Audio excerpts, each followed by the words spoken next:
Go racing. Go online. GoRacing.ie. Horse Racing Ireland's official website.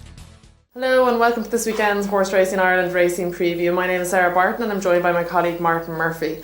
Today we're looking at racing at Leopardstown on Saturday the 8th of September. It's an 8-race card and the going there at the moment is good, and there's dry weather forecast for the remainder of the weekend. So it's the first race on Saturday is going off at 3:40, but we're going to look at the feature race of the day, which of course is the Red Mills Irish Champion Stakes Group 1 run over mile 2. A field of 6 line up in this, but it is a quality field, and my selection actually, I normally go for the fillies, but I'm going to opt for the English Raider Nathaniel, who of course won the Carl Eclipse and was just pipped in the King George this year. So I think, I take preference for him over Snow Fairy. Yes, Sarah, obviously I think he's going to start favourite, and it's a very, very strong contender on his overall form. He's actually only raced 9 times in his career, so there's good potential there for further improvement. As I say, he was just pipped by Daydream in a thrilling finish for the King George and Queen Elizabeth Stakes at Ascot last month. Also had St Nicholas Abbey a length and a half away third on that occasion. A lot of people thought that St Nicholas Abbey was given too much to do on that occasion, so it'll be a chance for him to narrow the gap tomorrow. Snow Fairy is the one I have to say I like myself. I do really love this filly. I thought she gave, so you think, a real fright in the race last year. Frankie Dettori back on board. She came back to form, winning her first run this year in a Group 1 there in France 3 weeks ago. She's won 6 Group 1s in her career, 5 of them in different countries. So she's just rock solid. The drying ground tomorrow will suit her. Mile a quarter and the short straight at Leopardstown I think will suit her. Around 2 to 1, I think she's a bit of a value to beat Nathaniel. St Nicholas obviously has a good chance at St Nicholas Abbey as well. I'm yet to be convinced he's quite as effective over a mile and a quarter. He's won 2 Coronation Cups and a Breeders' Cup as well, and all those races were over a mile and a half. So whether he's the pace to live with these two over a mile and a quarter remains to be seen. Born to See is a question to answer now, I think, after disappointing performance last time, and the other two just don't look quite good enough. So for me, Snow Fairy to beat Nathaniel, and what should be a really thrilling finish. I wouldn't be surprised to see this one go to a photo finish. Definitely, can't wait to see the race myself tomorrow.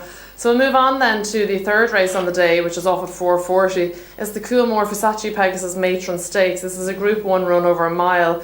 Now, it's hard to oppose last year's winner Emulous for the Dermot Wild Yard, but she's definitely up against it, and there's 2 very good English fillies in Chacha Mehdi and Laugh Out Loud. Laugh Out Loud, actually, interestingly enough, she's had 7 runs, 4 wins, all coming over a mile on good ground. Johnny Murta on board, and I just think the trip and everything will suit her tomorrow, so she could be a real danger. Certainly would in be the race. So yeah, a very good race this. Only 11 runners declared, and you could make cases for a lot of them.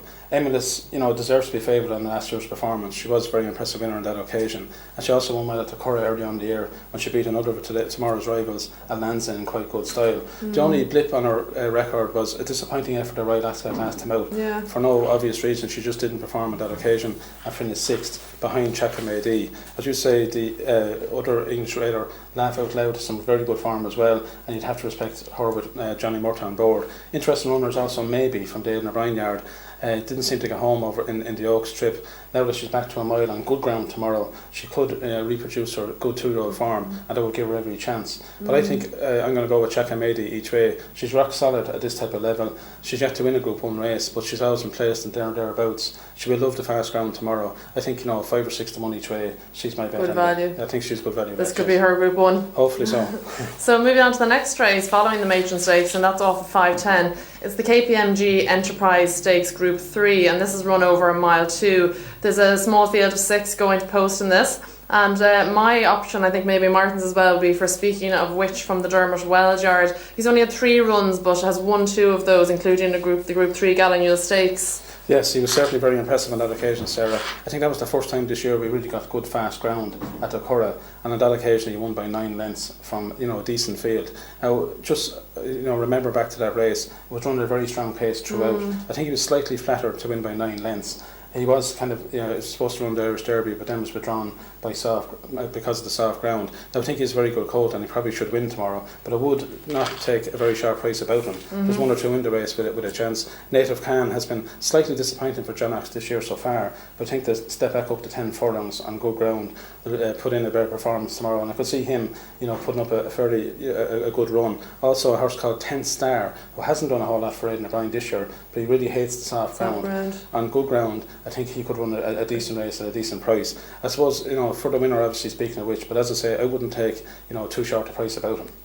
Okay, so our selections for those 3 races and other races on the card will appear on the screen shortly. Next week we'll be looking at the Curragh again, which features the Gain Horse Feeds Irish St Leger and the Goffs Vincent O'Brien National Stakes, and also the first day of the Stowe Festival.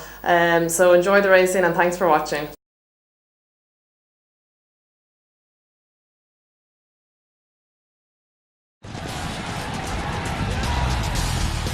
Go racing. Go online. GoRacing.ie. Horse Racing Ireland's official website.